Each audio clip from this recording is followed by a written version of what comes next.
Well, good afternoon. It's great to be back in Northwest Florida.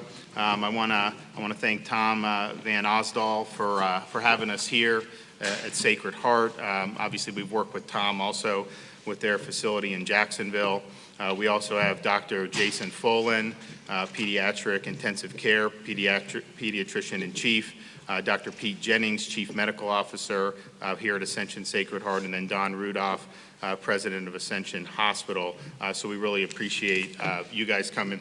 I'm going to give an update on what we're doing, what's going on in Florida, and then we will have a little discussion about some of the things they're seeing here in Northwest Florida, and I think that they'll offer some pretty interesting insights, so we look forward to doing that.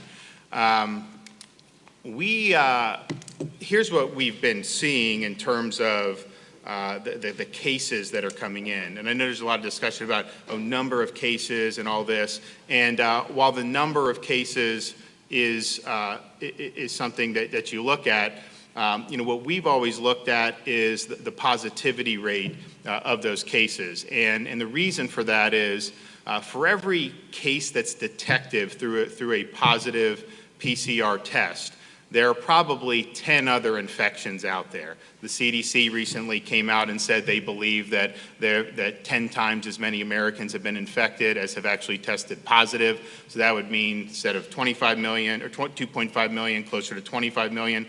There's other folks who've looked at the seroprevalence studies and think that number may be closer to 40 million.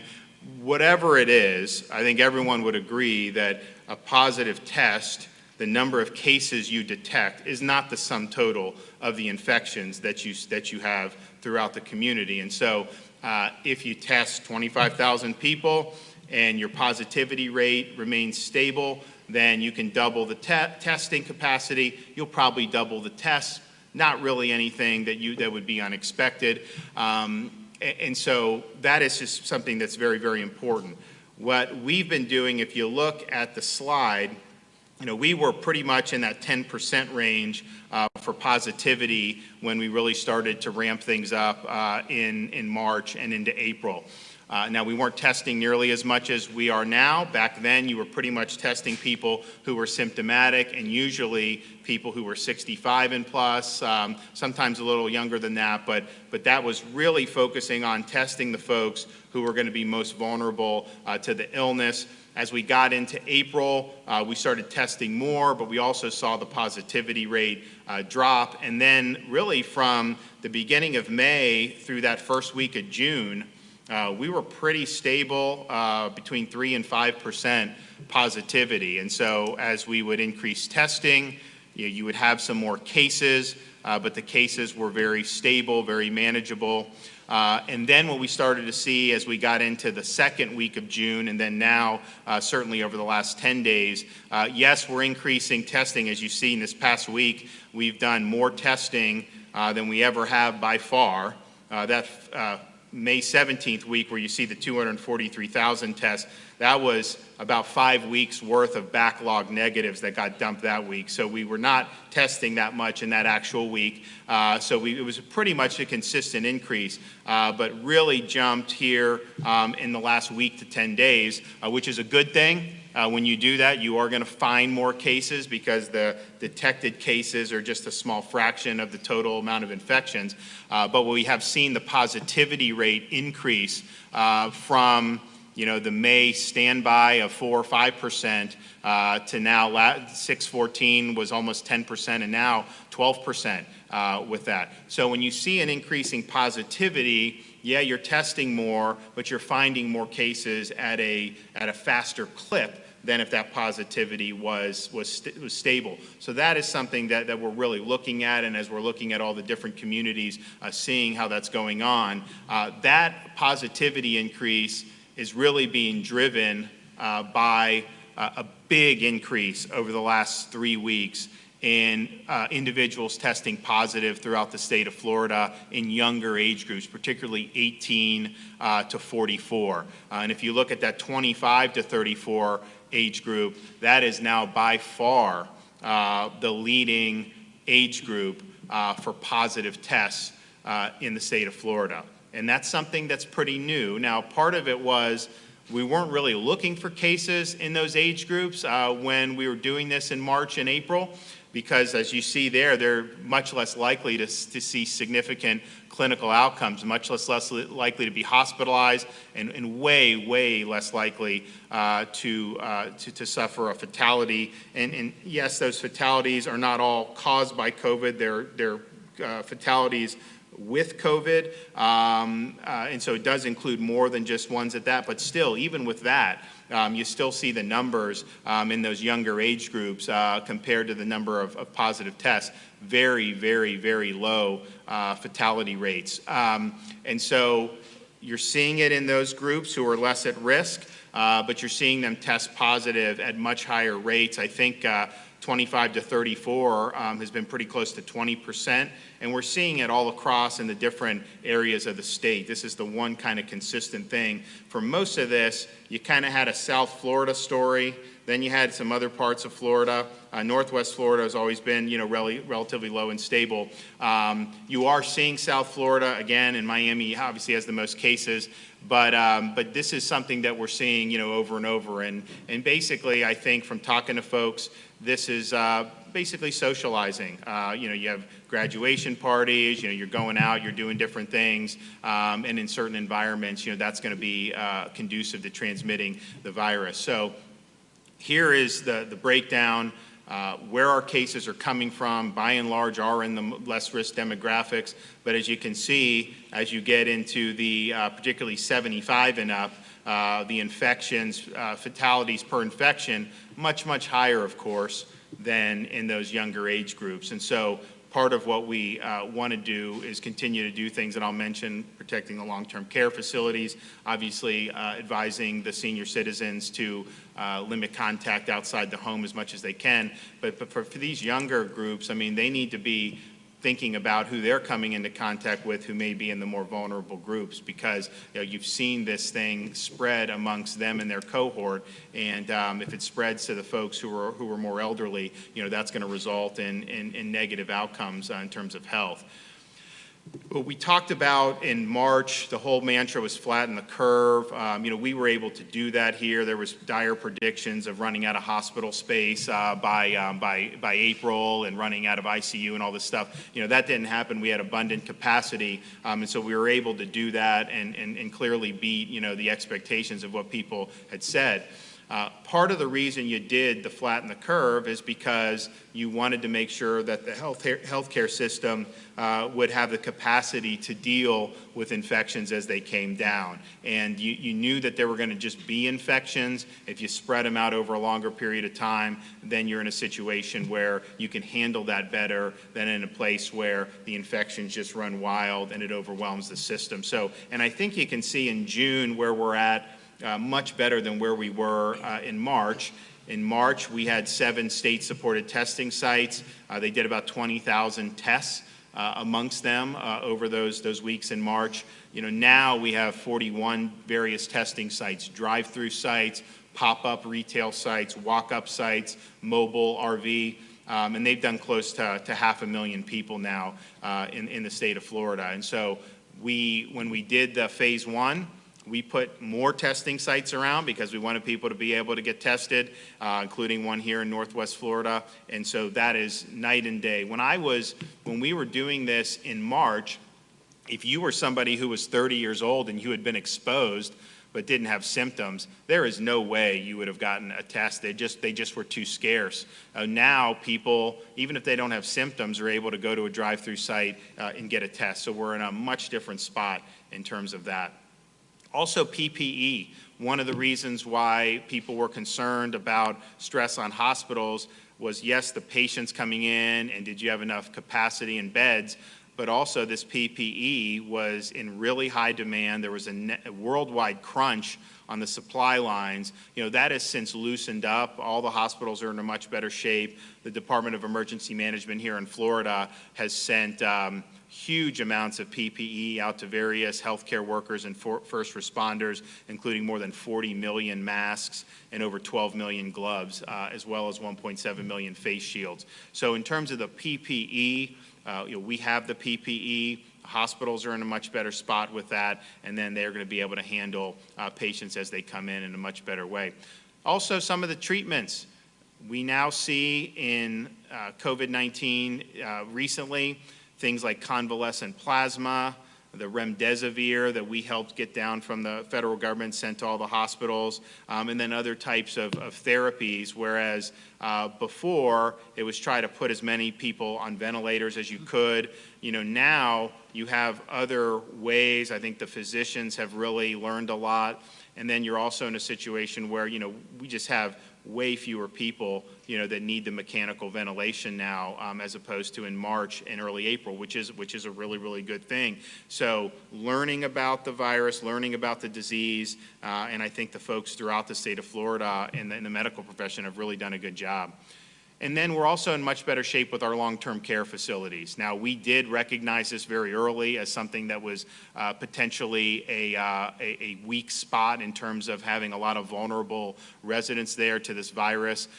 So we acted very early, working with the long-term care facilities, making sure that they were screening their staffs, banning visitors, and then banning hospitals from sending COVID-positive patients back into long-term care facilities early on in the pandemic, requiring mask and PPE of the staff who are going to interact with the residents and the state of Florida, because look, a lot of these facilities were just not necessarily prepared for this. The state of Florida has sent more than 10 million masks just to long-term care facilities. I think over 500,000 face shields just to long-term care facilities. And so this was something that was a vulnerability, and we wanted to do all we could to help protect those residents. We also started something in April and have now really expanded it, having COVID-dedicated skilled nursing facilities, so that if you have an outbreak at a nursing home and you're not able to properly isolate the patient, maybe that patient doesn't need hospitalization in terms of their level of acuity, but they do need to be isolated. And so you now have these dedicated facilities. There's one right here in Pensacola. We have them in different parts of the state where these folks can be transferred so that they're not spreading the infection in their nursing home. And that is really something that we didn't have available in March. We now have a lot of that available throughout the state. We've also now, anytime you have a resident of a long-term care facility in a hospital, regardless of whether it's for COVID, they need to be tested regardless of their symptoms before they're discharged back to the long-term care facility, because we're concerned about somebody maybe being asymptomatic and then bringing it back and then spreading it amongst vulnerable residents. Now we went through, I had the National Guard and these strike teams going to nursing homes, testing the residents, testing the staff. It took us, because we have over 4,000 facilities in the state of Florida, so it took us about 2 months to get through all of that. Now what we're doing is every 2 weeks, every staff member, employee at a long-term care facility needs to be tested. So we have a system in place where those tests are being distributed to all the long-term care facilities, and we're going to be getting data on the long-term care facility workers, hopefully in real time as they're testing. And this is something that is a mandate and a requirement. That is a way to, if somebody is positive, you can isolate that worker so that they're not interacting with the residents and spreading it there. Nationwide, if you did an honest accounting of how, and not all states have done that, but if you were honest about it, certainly more than 50% of the COVID-related fatalities have been with residents of long-term care facilities. And so that is absolutely our #1 area of vulnerability when it comes to COVID-19. We've obviously done a lot on infection control, helping them as best we can. There's a look at the COVID-dedicated nursing facilities. So you see you have DeLuna Health and Rehab here in Escambia. We have one in Tallahassee. So for Northwest Florida, you have a couple different options. The one in Jacksonville was the first one that was done in April. And now we're going to be opening up one in Miami-Dade County on, I think, July 1st down there at the old Pan American Hospital building. So this is there. Didn't have that 3 months ago, and I think that this will help protect the most vulnerable. And throughout this whole time, 80%, almost 80% of the long-term care facilities in Florida have not had a COVID positive resident, which is, I think, pretty good given how contagious this disease is and particularly how it can pass asymptomatically. They've worked really hard. Obviously, we've tried to support as best we can. And of course, the brunt of the COVID-related fatalities are in that 65 and plus age group, certainly, particularly in the long-term care facilities. And I think one of the messages that we have, we've advised from March and continued to advise on all our executive orders, all our public health advisories for folks who are in those vulnerable age groups or who have underlying medical conditions to limit, to avoid crowds, limit contact as much as you can with folks outside the home, just given that, we're seeing this circulate with young people in particular. There is a vulnerability there if you're maintaining close contact. By and large, the folks here in Florida, the seniors, have been very, very diligent. And I know it's gone on now. We're in the third month of this, and I know it can be tiring. But we would just ask maintain that diligence right now. And if you're in one of those younger groups, make sure that you're behaving in ways that aren't going to put someone who's more vulnerable at risk. We also talk about avoiding the 3 C's: closed spaces with poor ventilation, crowded places with many people nearby, and close contact settings such as closed range conversations. That's just the reality of how this thing likes to transmit. In Florida, and you're seeing cases across the entire Sun Belt, and I'm not exactly sure why you're seeing it there as opposed to other places, but one of the things that I think is a factor is as it gets warmer in Florida, people want to beat the heat. They want to go inside. They want to do air conditioning. So if they're having a party or getting together, they're much more likely to be doing that indoors, in the AC, in a closed space. That is going to increase the risk of transmission of the coronavirus. Outdoor transmission, particularly in sunshine, heat, and humidity, has not been something that we've seen a lot of here in the state of Florida. And I think the data has been pretty clear throughout most of the United States and most of the world that you just don't see a lot of outbreaks tied to outdoor activity. Now, it doesn't mean that they can if you're really close in a really large group. I mean, obviously, we've seen or some suspected that you may have seen some of that, in the U.S. recently. But I'd say from run-of-the-mill activity, outdoors is going to be better than indoors. And now crowded places, none of the stuff in our phase 1 or phase 2, would permit necessarily to have a crowded place in any of these things. But I know not everyone has been following, all the different rules. But just understand that is going to be a situation where you're going to have much more likely to have a transmittal of the virus. And we've seen that with some of the clusters that have been identified, particularly amongst these young peoples. I think some of the folks here may talk about it, but, they'll say, what did you do? Oh, we had a big graduation party for all my friends were over. Well, and then you ended up having a bunch of them end up getting infected. So the 3 C's are something to think about, avoid them as much as you can. And then in addition to that, particularly when you can't socially distance, wearing a facial covering. We've advised that since the beginning of May, including and especially for face-to-face businesses. And I think you've seen that with businesses who do things like hair salons and barbershops. You see a lot of restaurants where the servers are wearing the facial covering and the gloves. And I think that's a good thing to do. I think it gives customers a lot of confidence that you're really putting safety first. Obviously, washing hands. And if you are sick or have symptoms, then certainly stay home. You have an ability to get a test at all these sites, but stay home and don't infect other people. We think that's a responsible thing to do. So that's where we are. I think the increased cases are being driven, a lot of it because you are seeing much more spread amongst the younger demographic. I think that positivity rate, we'd like to turn that and get that going in a downward direction.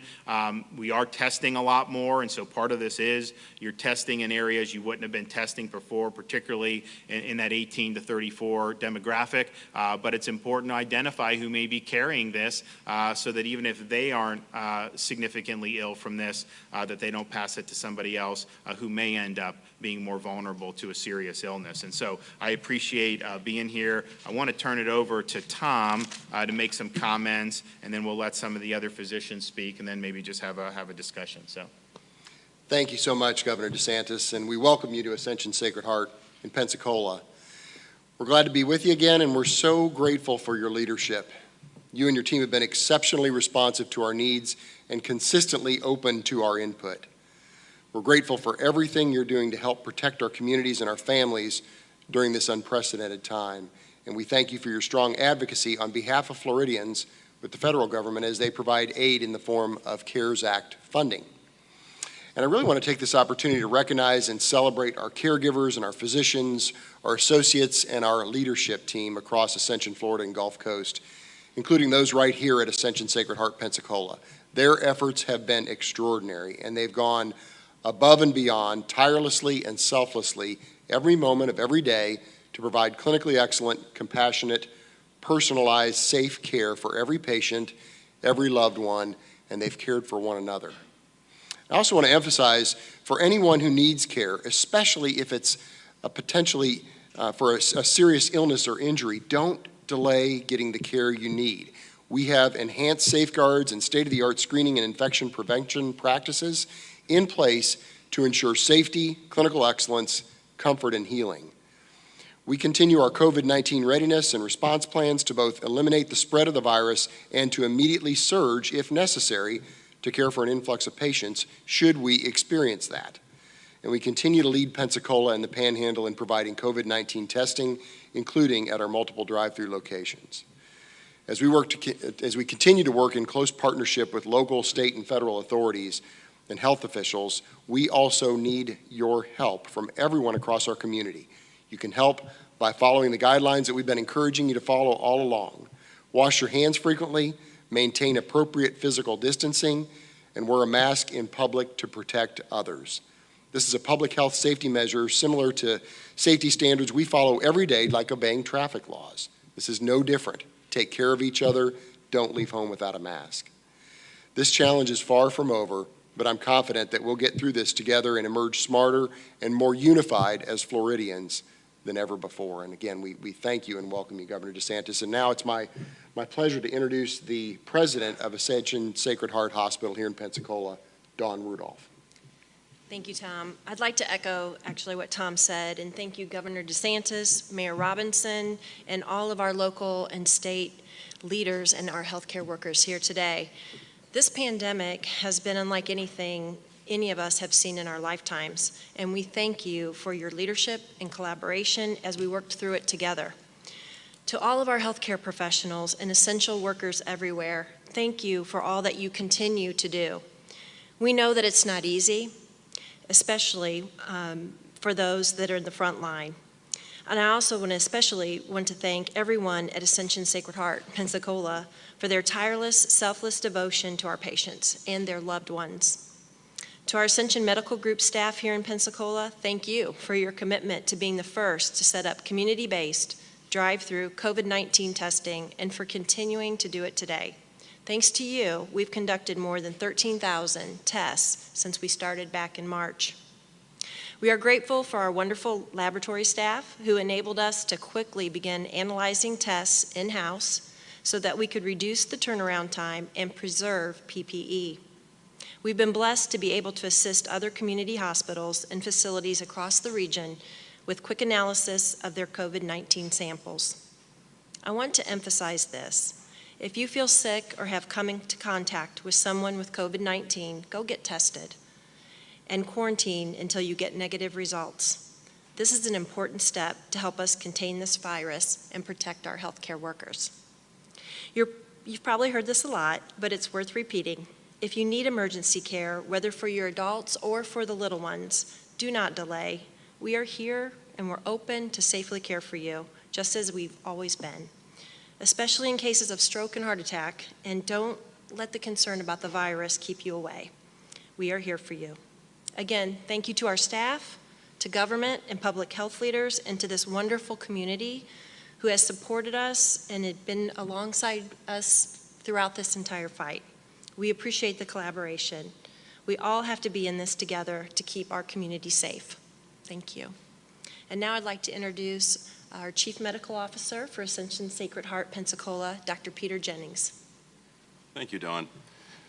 First and foremost, I want to thank all the doctors, nurses, and many wonderful caregivers and support teams within the community and across Ascension Sacred Heart.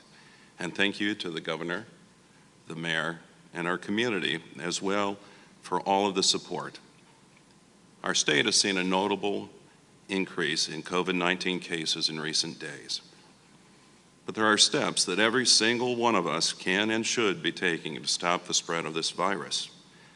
No matter your age or your health status, everyone needs to take this virus seriously.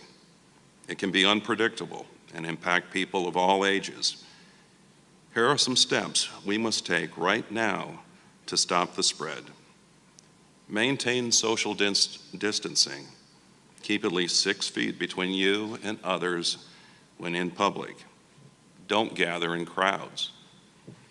Wear a mask in public, especially if you're in an area where you can't social distance. I wear one to protect you. You wear one to protect me. As Tom said, this is a public health decision. And the latest research has shown that when everyone wears a mask, it can cut down on the likelihood that you will get COVID or give it to someone else, especially the most vulnerable in our community. I can't stress the importance of this enough. Wash your hands frequently with soap and water for at least 20 seconds each time, especially before eating, after touching anything, and after being in public. Have hand sanitizer with you in case soap isn't available. When coughing or sneezing without a tissue, cover your mouth and nose with the inside of your elbow. Don't touch your face. Stay home if you feel sick. Keep surfaces clean and be sure to give disinfectants the adequate contact time with the surface to ensure it's properly cleaned. Disinfect frequently, especially on those items that are frequently touched, such as grocery carts, car keys, doorknobs, door handles, and shared surfaces. If you have symptoms of COVID-19, get tested immediately and stay quarantined until you have a negative result. It's going to take all of us working together to stop COVID-19 from spreading. But we can do this. We can by following these guidelines and any other guidelines from the government and health officials, as well as advice from infectious disease experts to help stop this highly contagious, deadly virus from spreading. Next, I'd like to introduce Dr. Jason Folan, Pediatrician-in-Chief of the Studer Family Children's Hospital. Thank you, Dr. Jennings. As everyone has said, thank you, Governor DeSantis, for his leadership, and to all our government and public health leaders. And a special thanks to the caregivers and essential workers who have never wavered in their dedication to providing great health care. One common misconception about COVID-19 is the notion that the virus only affects older populations or that it's only older people who are at risk of dying. That is simply not the case. While the virus does appear to impact older individuals in more and different ways, the reality is that we have seen younger people contract the virus and die from it as well. And this is really important. Even if you get the virus and do not show symptoms, you can still pass it along to your parents or grandparents or any other loved ones who are in more vulnerable groups or have pre-existing conditions. Wearing a mask protects somebody's grandma and grandpa.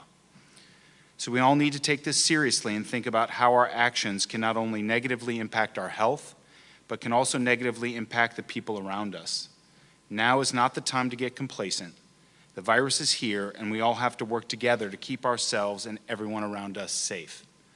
Finally, I want to reassure all parents that we are here for you at the Studer Family Children's Hospital at Ascension Sacred Heart. We have safety protocols in place to ensure your safety should you need us.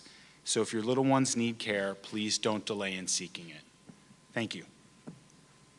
Well, great. Well, I appreciate it, everybody. Now, Tom, you said, if you need care, come in. Can you explain what differences you saw? I mean, obviously, when we got into March, The elective procedures were suspended, but I think you guys, everybody saw a decline in people coming in for things like heart and stroke. Describe that, and have you seen it rebound back to normal levels? Most definitely. So we really saw numbers, and most hospitals did, saw numbers in the emergency departments drop pretty significantly. And folks that really needed to access care emergently were deferring or electing not to, or ignoring, or wanting, out of respect for the busyness of the hospital, wanting to stay away and let them sort of deal with COVID-19. And many of those folks suffered very serious health outcomes as a result of that. And so too with folks with mental and behavioral health needs that were deferring care that they needed. And we saw, an increase in untoward events with individuals with mental health issues. And so that is one of our key messages. If you need care, we're here for you, and you need to get the care you need as soon as possible so the illness or the disease does not progress further. And we are seeing a rebound in volumes through our emergency departments. We are seeing folks begin to come back. We're still, of all the areas of the hospital, the emergency department is the one that we still have not seen volumes really fully return to pre-COVID levels, but it looks like folks are getting more comfortable and having more confidence that their health system can keep them safe throughout their care. And that is the message that we want. We are here. We can take great care of you. The last thing you need is to delay care that you need to get urgently. As Dawn said, if you're having symptoms of chest pain, the worst headache that you've ever had, shortness of breath, those types of things really need treatment urgently. And we're here for you, and we want you to come get the care you need. I think in March and April, some of the reason people didn't come is because they were worried that they would catch the virus in the hospital and then obviously suffer negative consequences as a result of that. But then there were also other people that thought, well, the hospitals don't have any room, because there was a lot of that in the media at the time about hospitals being overwhelmed. So I think they just said, look, I have something, but I'm just going to wait because I don't want to impinge or use up any resources. But you guys have capacity, and so the message is, you can treat all comers, COVID and non-COVID, correct? Absolutely correct. We will keep you safe throughout the course of your care, and we have plenty of room. We have plenty of capacity, and we're here for you. Great. Dawn, can you talk about we were talking about the testing, particularly lately with the younger people, how that's gone, and how that's been driving the numbers, because I know you guys are testing a lot now.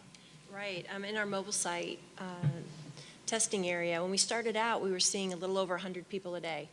And we encouraged people to come even over the weekends, and then we scaled back as we saw the community testing need decline. But then over the past couple of weeks, we've really seen a ramp up in number of tests, to the point where I believe on Friday we got up to about 500 coming through our mobile test site, and had to institute new processes just to get people through, so we weren't backing up on Bayou Boulevard. So it's been young kids at the early of the part of the week, and then as they go home, maybe parents are coming in, and so yes, we've seen families coming together to get tested. And have you seen a lot of families, all like a family unit test Yes. positive, living under the same roof? Is that Exactly pretty common? right. Yes, sir. And the younger kids, are they testing positive at a higher level than the average person coming in maybe 3 or 4 weeks ago? Yes, we've seen a definite change in that. Can you talk about, Dr. Jennings, the acuity? We had talked about the types of patients you were seeing March and April. Now, some of the patients now statewide, a lot of people say they're a little bit milder. Has that been your experience here, and what do you attribute that to? Yes, absolutely. So our overall positivity rate for the mobile testing site has been approaching 20%. It tends to be younger individuals. Those individuals tend to be the more commonly hospitalized patient now, as opposed to the elderly individuals that we saw in March. Those elderly individuals frequently had comorbidities, heart issues, lung issues, et cetera, that really complicated their overall disease severity, where they ended up in the ICU. We're not having nearly the ICU rates that we had in the past. And you attribute that mostly to there being the younger demographic that you're seeing? Yes, sir. Yep. And then, Dr. Fullen, you had made a point about just how viruses work as respect to that earlier. Can you talk about maybe that may have contributed to? Yes. So we do know viruses, and particularly this virus, is mutating over time since it first entered into China. And I think what's happened is that the less aggressive virus is the one that's spreading throughout the community. People who, in the beginning, who were getting sick and dying weren't spreading the virus. And on top of that, elderly populations were isolating themselves. So we're seeing maybe a less virulent or less strong virus spread throughout the community in a population that doesn't have a lot of symptoms, such as the 18 to 30-year-olds. Are you guys testing everyone who comes in for treatment now, or how is that working at this Everyone hospital? that's coming in for a procedure, for an operative procedure, is being tested a few days in advance. Folks on labor and delivery are being tested, so yes. Not every patient, but certainly those patient populations are. And nobody's having any type of procedure without having a negative test in front of it. So if they're positive and it's not necessary, it just gets postponed? That's correct. And then if you're labor and delivery, do you just move them to like the COVID wing and then they give birth, or how does that work? No, they're there on the labor and delivery unit and cared for with all the proper PPE, and they're isolated. Yeah, that's correct. That's right. And then if somebody gets into like a car accident and then they need care, are you also swabbing and testing that individual? Yes. So when a trauma patient or an unexpected emergency enters into the hospital, we swab them right away. And while we're waiting for the swab, we put on all the proper protective equipment. And then if they are positive, they are isolated similar to anybody else, even though they did not come in primarily with the symptoms of COVID. If it can wait until you get the positive test or the test result back, then the procedure waits until the test result is back. But if it's emergent, such as a trauma, Dr. Folan's absolutely correct. Proper PPE is worn by the caregivers to protect the caregiver.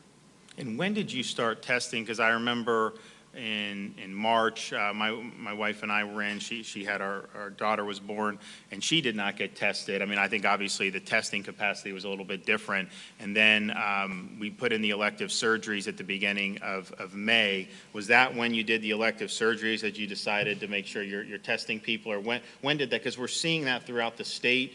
We're seeing hospitals, I mean, they're doing a lot of tests, and they're picking up a lot of people who are in the hospital for other reasons and are asymptomatic. And I assume that probably started right when the electives were put back in, but it does seem to be a little bit more widespread, I think, in the last few weeks. For us, it actually started just after May 4th when we reinstituted non-urgent procedures. Okay. What do you have enough testing capacity in the region here, do you think, in Northwest Florida? So I believe we do. I mean, we certainly appreciate all the help with public health. You know, they set up the testing site out at UWF. That's been very helpful. They take all comers. Here at Ascension Sacred Heart, we do a screening process and take symptomatic, so it's a nice ability to work together with that. And, you know, this last week has alerted me that I think we might need to have more test sites in the community, because as we saw our tests ramp up here with symptomatic, I believe they also saw the non-asymptomatic persons wanting tested. So we'll see what next week brings, but yeah, we did see a change this week. Yeah, no, we've seen huge, I mean, I was going around all throughout May just asking people to go get tested, just because we have all these sites, and it was relatively low traffic. And then as we got into mid-June, then because obviously you started to see more outbreaks, and so then people were really interested in testing. So throughout the state, I mean, we've doubled the capacity of some of the drive-through test sites where they were set up to do 750 or 1,000. Now they're set up to do 1,500 or 2,000 folks going through. And I know there's other folks, there's other places that are going to be doing things. And we have over 40 different sites. The counties all got a lot of money from the CARES Act, and I know some of them are putting more money into having the testing. But we are testing probably twice as many people on all our sites over the last week than we were throughout all of May. I mean, we had these sites set up really from the beginning of May and added some throughout May. And it was, very steady as she goes, but nothing major. Now you're starting to see more demand. Of course, our sites, you don't have to be symptomatic. So we're getting a lot of folks coming in who believe they may have been exposed or their work wants them to go in and they are not symptomatic, but then they test positive. Now, obviously, they can develop symptoms depending on, where they are on that road, but many of them are either not symptomatic or simply minimally symptomatic. Any other messages for the community? I mean, one of the things I would just say is that this has been a very relatively mild issue in Northwest Florida as opposed to a place like Miami-Dade County. But I think it's just important to realize that they have been seeing more people test positive, particularly in that younger demographic.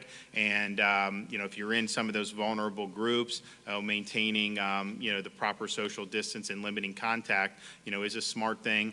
The number one vector that we've seen throughout this is the home, because those are the people that you're in close, sustained contact with. And if you're in a situation where you have multi-generational family housing, that presents risks, particularly if you have an elderly resident of the home. So those are things that I think folks should be thinking about. It seemed like that as we got into kind of the end of May, beginning of June, COVID fell out of the news. People were focusing on a lot of the demonstrations, all these other things. And I think folks just assumed, hey, maybe this is gone. It's not gone. We knew that from the beginning. It's not the way these things work. We were able to flatten the curve. We're in a much better place to be able to deal with this now. But at the same time, it's something that you got to remain vigilant over. And I think you're starting to see that more, but particularly in a place like Northwest Florida that's had, that's had less impact from this. You could definitely see more impact, if you're not careful. So, but we appreciate, all you guys and all you're doing. And with that, any questions for me or anybody else? Yes, sir. I have a question. On the new, less aggressive strain of the virus, could you explain a little bit more about that? And then what's the treatment for 30 and 40-year-olds? What's the treatment if they do test positive? So, two questions, right? So the less aggressive strain seems to be a theory that exists, and we need science to really do the studies to back up that theory. So it's just what is circulating in the medical community. So to dive into that a little bit deeper, if you get sick very quickly with an aggressive strain, you're not out in the community or in your room, you're not spreading it. But if you have symptoms much like the common cold, you're spreading it all over the place. And so that's what other viruses, that's how they behave. And so there are similar patterns in this virus in that behavior. And then the second question was again? Treatment. So, well, mostly it's supportive. It's just, staying at home in bed, getting rest, taking care of yourself. Most people don't actually have very bad symptoms. It's just like the common cold, honestly. Yes, ma'am. Yes, Governor, President Trump pulled his Republican National Convention out of Charlotte after some disagreement about social distancing or potential face mask requirements. With Florida's numbers as high as they are now, and you just told people to avoid the 3 C's, close spaces, crowded places, and close contact settings, have you assured the president he can have a convention with thousands of people indoors with no face mask requirements? Well, we always said, look, it's a work in progress. We're going to try to get to yes, but it was never anything where, obviously we're in a dynamic situation, so they know that, and but I think we'll be fine by that time. It's a couple months away, and we look forward to seeing that. Yes, ma'am. You spoke about how the positivity rate is something that you're looking at and how it's been increasing recently then at the start of COVID. Is there a positivity rate you have in mind where you would consider kind of pulling back on some of these openings? Well, no, we're in good shape in terms of what we're doing. Remember, the best testing results we had in Florida throughout the whole pandemic was during our phase 1 reopening. From the beginning of May through that first week of June, and the cases, as I said, are one thing, but we know there's more infections out there. The cases were steady and relatively low for a state our size, but the positivity was low. So I don't really view those two as linked. I don't think it was because of the reopening that we had low positivity and low cases. Just like now, I don't think you can say because of May, all of a sudden we're seeing cases now. So I don't necessarily think we knew that there would be more cases as People go about their business. That's just the nature of it. I think most of what we're seeing, and I think that that Don would probably agree, most of the transmission we're seeing is not because people are going to work, it's because they're being social, correct? I would agree with that. Yeah. So you have social interactions that are really driving it. And look, I get it. I mean, that's a natural thing to want to be doing. I understand that. And it was hard. You didn't hear as much about social distancing over a couple-week period when there's a lot of stuff on TV with big groups. And so from an average person, I say, okay, well, why can't we then go have have a get-together? I totally get that, but I think what we've seen is those interactions have led to some increases in cases, which again, for this age group, may mean nothing clinically. And most of these are totally subclinical cases. But at the same time, I think you can do a lot by just doing some of the basic things that we're talking about. And the thing is we've not had a single problem with any institution or business that just followed the guidelines. I mean, if you follow the guidelines, we've been fine. It's only when those have been departed from that you start doing things that are a little bit different. So I think that it's, we're going to continue to watch it, but I think you understand where that's being driven from. I think the data is totally clear. Our median age of new case began in the 60s in March. For most of the pandemic in April and May was in the low 50s. So half the cases were under 50, half the cases were over 50. Now, this week, or else the last 10 days probably, it's been between like 33 and 36 for the median age. Half the cases are in their early 30s or below. And then of the ones that are over that, there's a huge bulk of them in their late 30s and in their 40s. So it's been a real significant shift in terms of who's testing positive, and who's testing positive at the higher rates. But I think it's something that can be dealt with by just taking some basic precautions. And I think you'll see. I think you've seen that here. I think you'll see that here in Northwest Florida as well. Yes, sir. Governor, thanks for coming over to the Western Panhandle today. Craft brewers are a growing small business segment here in the Panhandle. They're saying frequently, the ones we've talked to, that the state has not given them an opportunity to align their operations to the requirements that restaurants serving alcohol have. Many of them have been job creators in the last year and a half, and now they've had to lay people off and close down again. What would you say to the craft brewing industry here in the Western Panhandle and elsewhere? So my view is, we want people to be able to operate in an environment that minimizes risk. And so the guidelines that were put out basically treated those entities similar to a restaurant, where you have limitations on capacity and social distancing enforced inside the establishment.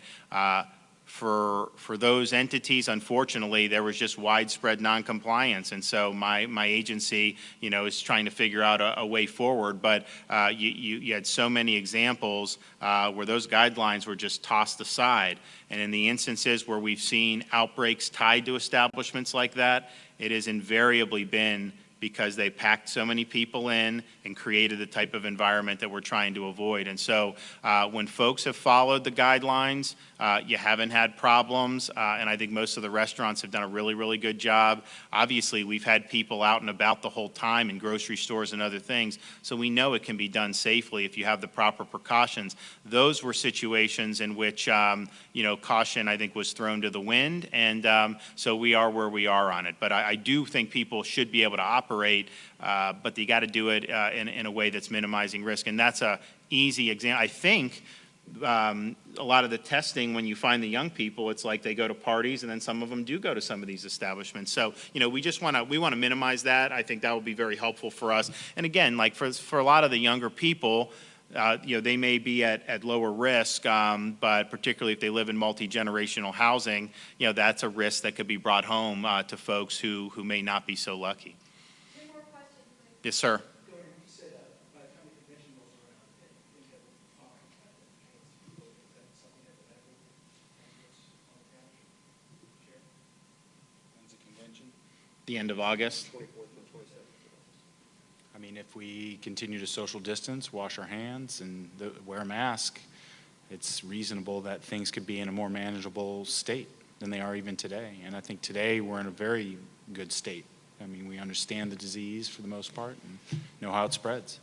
Yeah, I mean, look, I think that it's also the case, I mean, we're in much better shape than we are, as I mentioned, in March and April, both in terms of the capacity, of the infrastructure, but also when you're hearing about the patients coming in being less clinically severe, I mean, that's a huge thing. That's very, very important. And so when you have, and I have the, you know, the big slide here about the age stratification, but this is something that's significant because the cases being driven by this cohort there in the kind of the 18 through 44, again, it doesn't mean that every single person who would get it in those age groups are going to have no complications. There have been some you see, small percentage, but you do see it. But by and large, you know, that's what's driving the cases. And so in terms of the clinical impacts, I think that what we saw in March and April was probably more severe. Now, we want to see obviously less cases, but there's a lot going on more than just seeing the cases. When you have a virus that is mostly asymptomatic and you have 10 times as many people who have been infected than cases have been recognized, you know, that's just something that, especially as you're testing in those areas, you know, you are going to find more and more folks like that. But you know, look, we did what we needed to do in March and April, flatten the curve. We're now in a place to be able to handle this. But you know, we've still got to continue, you know, to press forward and live everyday life and do all the things that I know a lot of people want to do. So we're going to be focusing on that, obviously, you know, over the next few weeks with dealing with what we're dealing with, and hopefully we're able to get it going in a good direction. Yep. Anyone else? Yes, ma'am. Governor, you talked about the age range that we're looking at right now, the younger group. You have already pulled back with the bars, closing those or restricting them. Are there any other statewide mandates you could see imposing to control that age range? Well, you can't control those. I mean, like that's the thing. Like, they're younger people. I mean, they're going to do what they're going to do. And I think the pubs was mostly just a matter of administration. There was no way to ensure compliance because it was so widespread non-compliant that the secretary took the action they did. And I said, you know, do what you got to do to ensure compliance. But at the end of the day, as much as you want to have, see, my view is I'd rather have those places open, complying, because I think that's probably less risky than what a lot of the young people end up doing. They're still going to do things most likely, and you may end up doing things in ways that are even more risky. So it's not an easy thing, and I was young once, and I understand kind of the mindset, but that's just kind of what we're dealing with. So I think it was more of just if you followed the guidelines, you're fine, and everyone's been fine. I mean, we've seen throughout the state, we've had Universal Studios. They have this great safety plan. You know, they have the different things, mask, all this other stuff. They've done a great job. You know, they haven't had any problems. And it doesn't take a lot. You just got to be careful, and you just got to take, you know, certain steps to be able to do it. And I think what they saw with some of those things was just, you know, totally everything out the window. And then that makes a big difference. And so we would just ask people to, you know, to be conscientious of what's going on. Now, when this becomes more front burner in the media, people do pay more attention. And we had basically no one talking about this for a couple weeks at the beginning of June, end of May, beginning of June. Now that it's more front and center, I think people are going to be a little bit more conscientious. I can just tell you, you know, in March, you know, you wouldn't shake anyone's hand, you do all this. As we got into like May, you know, people would I'd see people kind of, you know, doing things a little bit more cavalierly than they had before. And again, that's just natural because you want to act like kind of a normal, you know, want to have normal human interactions, and I understand that. But I do think you saw some of the vigilance wear down a little bit, and so that's why, you know, to have some of the physicians, you know, providing the message about what's important, you know, to provide, you know, to have Tom here doing that is really, really good. And so for the community in Northwest Florida, you know, it doesn't take a lot. You know, just do the basic things that we've been talking about, particularly when it comes to our senior citizens, making sure that they have the proper distance and are not put in jeopardy. That will really go a long way. All right, yes, one more. I gotta. Yes, sir. Governor, are you satisfied that the unemployment compensation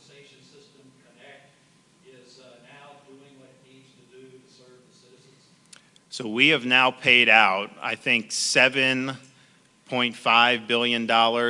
Individual claimants have been about 1.5 million. So if you look at the number of people that have actually been jobless in the jobs report, that's more than that. And I think the reason it's more than that is because the gig workers and the contractors have been eligible for some of the CARES unemployment. So I think that there's been a lot of people paid, a lot of money paid.